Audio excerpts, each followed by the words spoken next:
Salam sejahtera bagi kita sekalian. Assalamualaikum warahmatullahi wabarakatuh. Pada tanggal 10 April 2023, Komisi 2 DPR RI dengan Menpan ada membuat beberapa kesepakatan terkait dengan honorer. Pada tanggal 14 April 2023, Wakil Ketua Komisi 2 DPR RI membuat statement yang sangat menggembirakan tenaga honorer. Inilah yang perlu kita bahas pada hari ini. Mungkinkah akan terjadi P3K rasa honorer?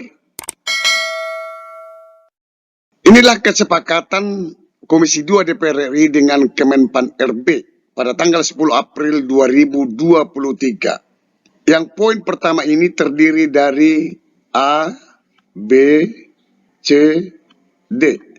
Karena ini kecil hurufnya, maka kita salin supaya bisa kita baca. Yang tadi adalah A, tidak ada PHK massal honorer.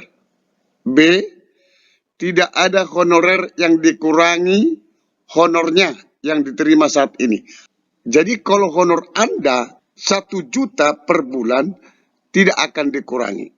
C, tidak ada penambahan anggaran.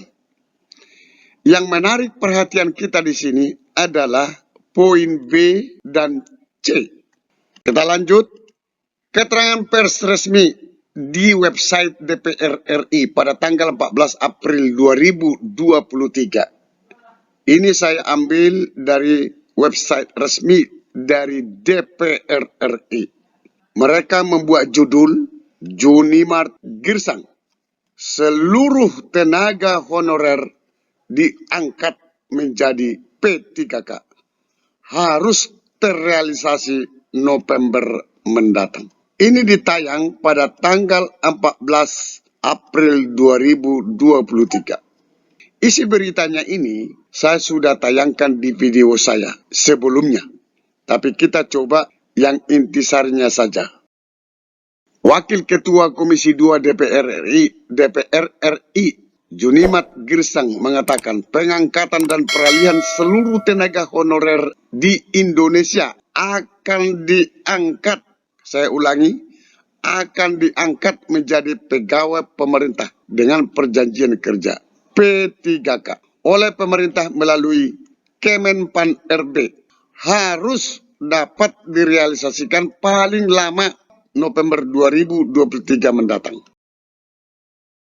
Beliau juga menjelaskan, pengangkatan itu tidak hanya terhadap 2.360.363 tenaga honorer, melainkan kepada seluruh tenaga honorer, baik itu tenaga kebersihan atau office boy, dan juga satuan pamong praja, Satpol PP, serta tenaga honorer lainnya.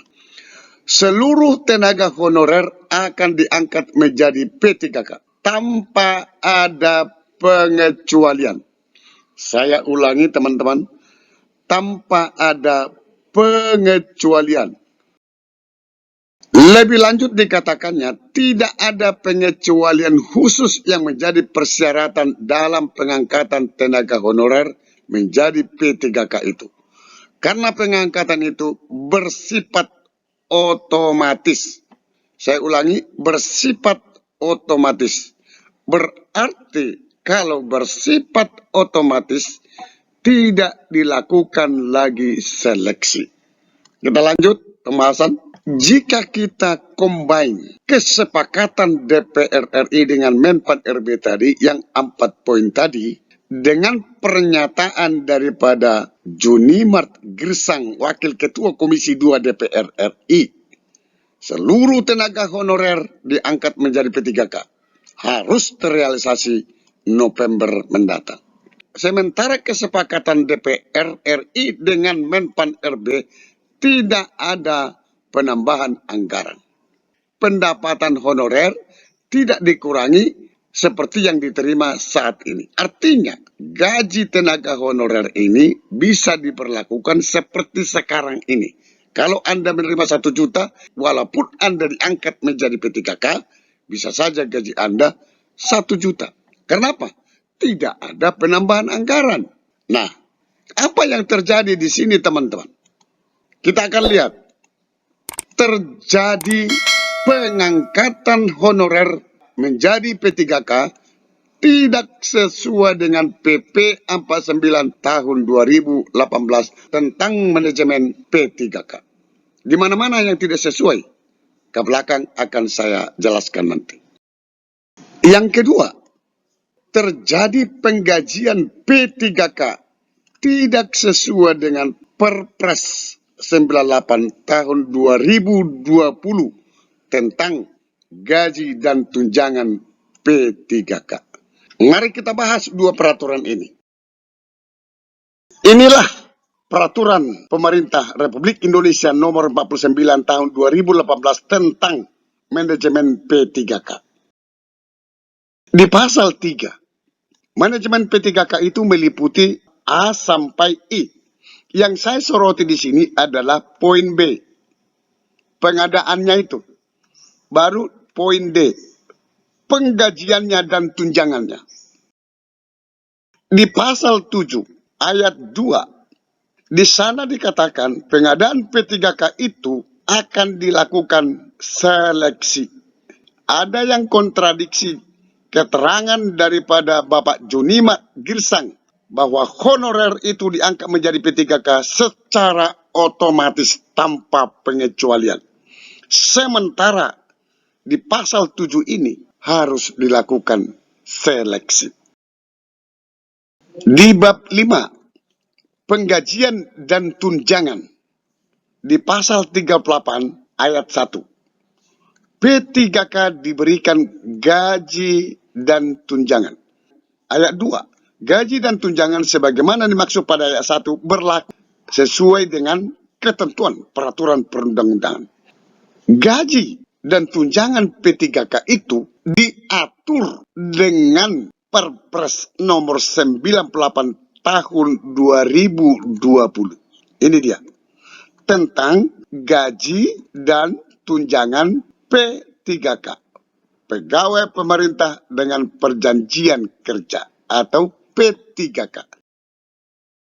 Di pasal 4 ayat 2, tunjangan P3K harus diberikan, yaitu A. tunjangan keluarga, tunjangan pangan, tunjangan jabatan struktural, tunjangan jabatan fungsional, dan tunjangan-tunjangan lainnya. Ini harus diberikan kepada P3K yang diangkat tadi. Inilah daftar gaji P3K sesuai Perpres 98 tahun 2020. Kita coba perbesar lagi. Coba kita lihat. Ini golongan 9. Golongan 9 ini adalah sarjana, berkualifikasi sarjana. Seorang sarjana diangkat menjadi P3K, maka gaji pokoknya dengan masa kerja golongan 0 tahun, besar gaji pokoknya adalah 2.966.500 rupiah. 2,9 juta. Dan ini adalah golongan 8, golongan 7, golongan 6, golongan 5, sampai tingkat kualifikasi pendidikan SMA. Kalau gaji seorang tenaga honorer akan dibuat 750.000 sesuai dengan besar honor yang diterima saat ini, maka ini tidak sesuai.